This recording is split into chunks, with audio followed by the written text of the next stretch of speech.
Good morning, my faithful YouTube subscriber. Today is Saturday, April 11th. Year is 2020. I saw something about Dr. Umar Johnson. I don't know if y'all know that crazy man. I'm just going to be real brief on him. But I didn't realize Dr. Umar Johnson, he's called himself being a political... he's just an advocate, I'd say. He doesn't vote. He does not vote in elections. So I'm just thinking, why would anyone in their right mind listen to a man who doesn't even use his American right to get up and go vote? I have no respect for black people who do not participate in the voting system. I don't understand the logical reason other than they are just flat out dumb, stupid, and fucking retarded. Now, I've never cared for Dr. Umar Johnson. I just want to throw that out there and we can move on. When you're dealing with people who don't vote and don't participate, what the fuck would y'all listen to that food for? He's dismissed. Now, moving on. Let's look a little deeper at the housing market here in Atlanta and nationwide. As you know, the coronavirus pandemic has created a bit of a possible storm for the housing market. Home prices have been outrageous for the past few years. In many cities, just flat out outrageous. New York has a serious problem on their hands with overpriced condominiums and real estate. They said it could take 8, 9, 10 years to sell that crap up there. And the prices that they're asking are outrageous. And with the coronavirus pandemic being in New York City, the epicenter right now, they doomed. So what will happen to this real estate? So a U.S. housing, this was in Bloomberg, the U.S. housing crisis is coming, and they believe it won't be anything like the last one in 2008 through 2012. That won't make it any less painful. Even though there has been no rampant speculation or subprime mortgage fraud, but I think they got that part wrong. Because you have thousands of people who purchase units strictly to use for Airbnb rentals all over the United States. Why? I have no clue. And so, the home prices dropped about 35% between mid-2006 and early 2009, in the first nationwide decline since the Great Depression. So the housing market has since recovered and are now at 100% of their prior peak in 2006. So this is interesting because the home prices prices have just took off. Several factors that characterized the last decade will now work against them. The lowest interest rates in U.S. history spurred a boom in luxury housing. At the start of the last decade, about a fifth of the homes in the United States were priced at $300,000 or higher. 10 years ago, that's true for more than half of all homes. The National Association of Realtors says the inventory of existing homes for sale has dropped to about 3 months of supply, has dropped from about 3 months to more than 7 months. Supply has shrunk as millions of baby boomers unexpectedly delayed downsizing. So,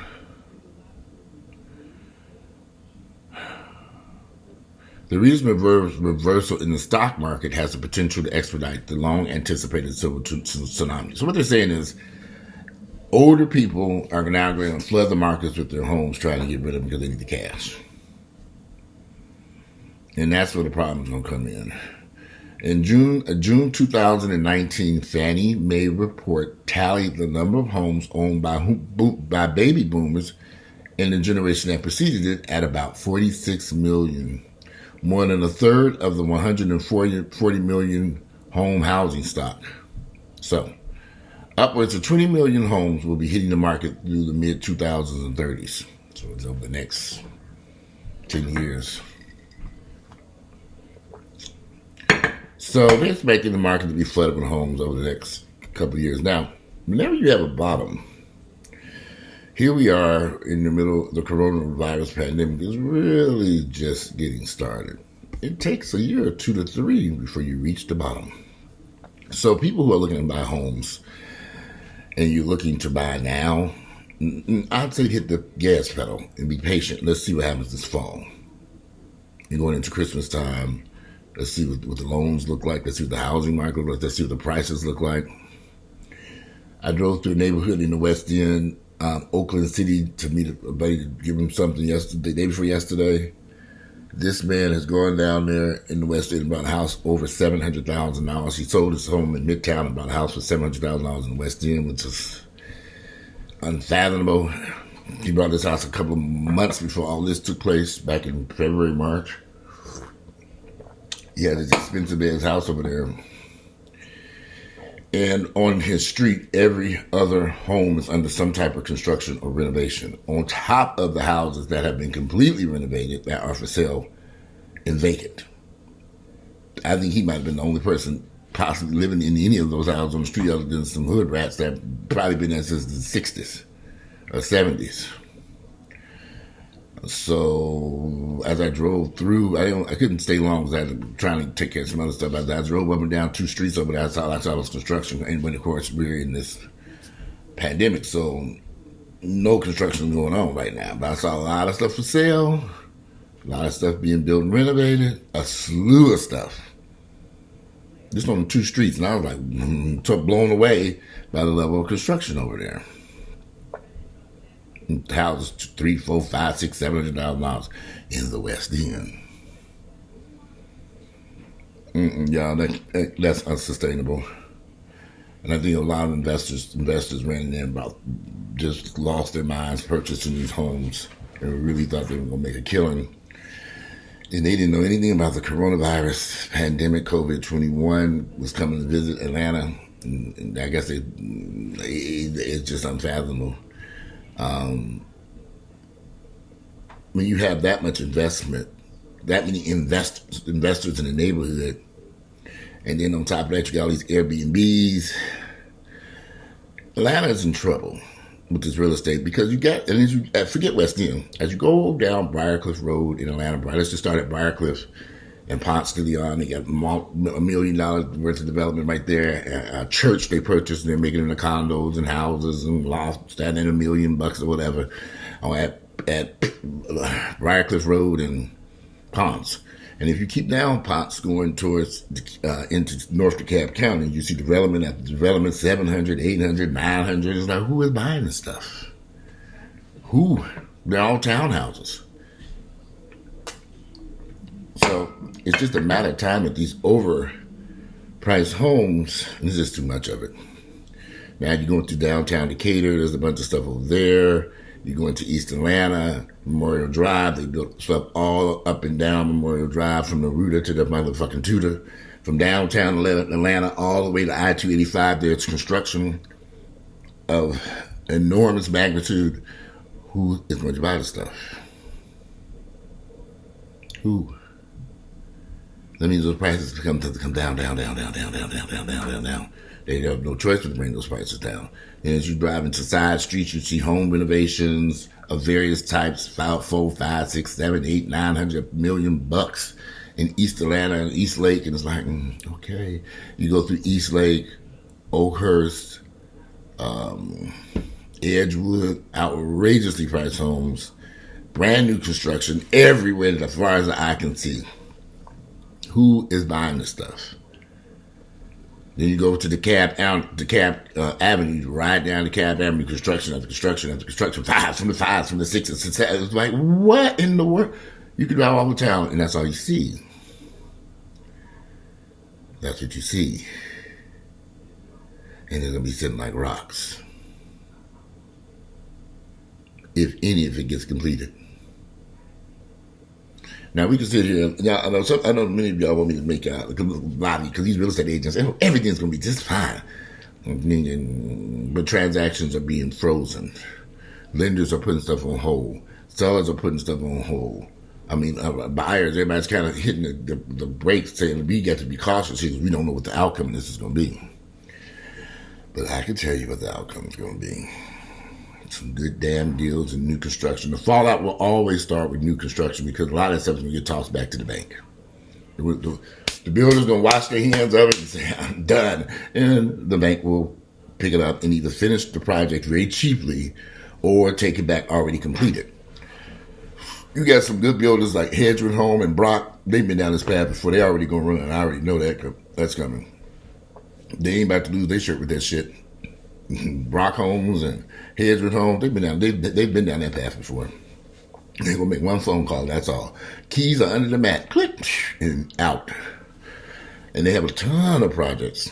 Then you go down near Castleberry, near the Mercedes-Benz Stadium. They didn't build a ton of stuff down there, townhouses. I'm driving back up there. Where did they even find the land to squeeze this shit on? This townhouse. It's just amazing. You're just like, what in the world is going on here? What is this? They even built a little pool and clubhouse and next to the railroad tracks. I'm like, okay, who thought this up? It's half complete. Half of them up, the other half the ground. I don't think those things are going to get completed. So the housing market is in complete trouble here in Atlanta. I'm sure this is nationwide, not just in Atlanta. There will be some hellified deals, but you got to be patient. If you run around trying to buy something right now, don't. Wait. Wait till this fall. Wait till the spring. Just wait. It's coming. They're not going to be keep this stuff up. It was already being overbuilt. I don't even know where they thought they had the buyers from for this stuff. It's just so much of it. It's like, who is buying this stuff? Who? Other than investors. I'm an Airbnb it. I'm like, okay. Who? We got a problem. So as you ride through the streets of Atlanta, there will be some good deals. It's coming. But give it a little minute to let the coronavirus marinate for a minute. The coronavirus pandemic discount is coming, and all these rentals. God, don't even let me get started on rental property. These rents. They got 10,000 apartments being built. They're coming on the rental market here in Atlanta. 10,000 or somewhere close to that. I'm not exaggerating either. Rents $1,500 to $3,000 or more. And before the coronavirus pandemic, they were empty.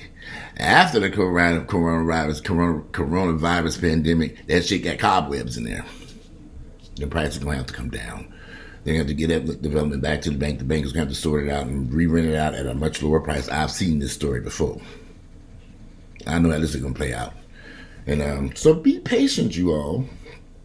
And it's just what's going to happen. And if you're looking to buy a house and somebody's trying to pressure you to buy a house, to the agent of yours, buddy, you ain't going to saddle me with no bullshit. I'll wait 6 months to a year, and when the prices are really good, you can go get you some decent rent for the now. After this shit open, a lot of apartment complexes have closed their leasing offices while this was going on. I have a sneaky suspicion, I just have a sneaky suspicion they're going to be having some good rent deals coming up and fast. Because they got to do something with these empty apartments that are standing incomplete. You got to believe a lot of people are not going to run to rent this shit right now. They didn't shot and kill the economy. It's dead. We'll see how it come back to life. Some people who were employed before the coronavirus pandemic got started ain't going to have a job afterwards. And they may not be working for a long time. Some people, after this has been over, will probably never have a job again in their lives. That's just how it rolls. But people, again, pay attention. There's opportunity for everybody. Commercial rents are going to come down drastically. Finally, if you want to open up a business, assume you can find some customers to buy whatever it is you're trying to sell. Rents will drop drastically on commercial real estate, opening the door for more opportunities for investors. Personally, I think we got enough restaurants in Atlanta, but who knows? You might have your mama's favorite secret recipe of meatloaf that you just determined you're going to sell to the public. Good luck. But there's an overabundance of restaurants in Atlanta. Now, I don't see a lot of these restaurants reopening. We don't need them. They're on every damn corner. It's like, damn, how many high-end donut places can you have? Coffee, breakfast place. They need some stuff on this end of town over here in the edge of Niggerville. Sure, it'd be nice to have a breakfast place I can run up there and get some. Just put a security guard up here. All we got is Waffle House right now. But it would be nice to see a couple of breakfast places up here. There's some places to put it. There's a new Publix they're building somewhere back here. Put it there. So, and when they were building that Publix, yeah, I'm pretty sure Avondale is going to build that Publix. We shall see. But there are the commercial rents are about to plummet because there's just too much commercial space in this town. Some of this stuff has been empty for years, even decades. They never put nobody in this stuff. I never understood why build a building with lofts and condos on the first floor is commercial place, and you let the commercial stuff sit there for years. It's like, what are you gonna do with it? It's just sitting there. It ain't gonna miraculously turn into a whatever. Reduce the rent and bring people in. I've never understood it, but you get these investors. Hold on, it's worth $85 billion, and we're selling at the peak. Well, you missed that peak. Yes, you catch the next peak, assuming you're alive for the next peak. A lot of assumptions. If I had a bunch of real estate, I'd have sold last year before last, when the shit was. So you can't really time the market. So you had to move swiftly because there are a lot of unforeseen events. The coronavirus pandemic being one of them, and nobody knew that was coming. It's like you just driving along and turn on the radio. Click, coronavirus, coronavirus, coronavirus, coronavirus. Is the corona? You're like, what's that? Coronavirus, coronavirus. Hey, that sounds good. Coronavirus. Is the coronavirus? Hey, turn it up some. Coronavirus, coronavirus. What is that? Coronavirus. What song is that? What's that about? You don't even know what it's about. The coronavirus, the coronavirus, the coronavirus, the coronavirus. That sounds good. Turn it up some. The coronavirus pandemic. It's the coronavirus. They just drive down the street. Coronavirus, coronavirus. It's the coronavirus, coronavirus. I like that coronavirus, But then they realize they did the coronavirus and destroyed everything in sight like locusts. Then killed your jobs, your income, your real estate, your housing. Dead. Only a few people died along the way, too. Let's not forget that part of it. That's the most important part of it. So, nobody saw that coming. No one. But we here. Got to make things work for you. If you have a house for sale, forget about it. People don't put my house up for sale. Why? You waited too late. What you waiting for? You should have been did that shit. Don't take that for sale sign, throw it in the basement. Prepare your house to rent it out, I guess, because people are going to be looking for a place to rent reasonable. If you want a house, you just might want to just get comfortable where you're at for the time being. That's what I would suggest. Because you ain't going to be able to get rid of that damn thing right now. And all these realtors say, we can sell it, ain't nothing to that. Lying real estate agents. They're the biggest con artists on the place of planet Earth. They would sell your ass up to me. They'll promise you the world. But, hey, everybody gonna find out. Just like you'll find out what the deal is with the housing, with the real estate and everything else, and the economy and your jobs in a minute. Just be patient. We all about to find out what the hell's going down. And it ain't going to be nice. So, I'd rather live in reality. Somebody said, Walter, you're so negative. I'm not negative. I just like living in truth. Myself personally, like I always said, I like to prepare for the worst. We're going to hope for the best. But I'm going to be prepared. I ain't no fool. You can hope all you want to. That's good. That's nice. We hope for the best. But you better be prepared. Prepared. Those you ain't, God bless you. If you can find his ass to bless you. Anyway, it's a Saturday morning. And I just thought I would say, because people keep asking, well, when is a good time to buy? Give us some time. The housing market has to, give us some time. A lot of people ain't going back to work. A lot of people putting their mortgage loans on forbearance. A lot of people going to be, for a second, things may seem normal because a lot of people have did forbearance on their houses. They got the notes shoved off to the ear. A lot of people going to be getting unemployment. And, but eventually, employment runs out. You got to make important mortgage payments. And if you ain't got a job in between those time frames or you don't have money to pay that mortgage payment, that's when the trouble starts. And trust me, some people are not going to be able to find work after the unemployment ends and the mortgage payments are now due. I've seen this story before. and I know how it's going to end.